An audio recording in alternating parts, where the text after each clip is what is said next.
Hello everyone, how are you doing? This is MD Tech here with another quick tutorial. In today's tutorial, I'm going to show you guys how to turn off and disable Windows Defender's real-time protection on your Windows 10 laptop, tablet, or desktop computer. So this should hopefully be a pretty straightforward process here, guys. And without further ado, let's go ahead and jump right into it. So all you have to do is open up the search menu, and you want to type in Windows Security. Best result should come back with Windows Security. Go ahead and open that up. And then you want to select the virus and threat protection over here on the left. And then underneath virus and threat protection settings, select where it says manage settings.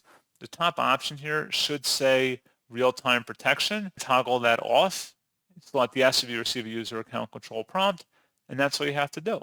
So pretty straightforward process on that, guys. And as always, thank you for watching. I do hope that was able to help you out. And I do look forward to catching you all in the next tutorial. Goodbye.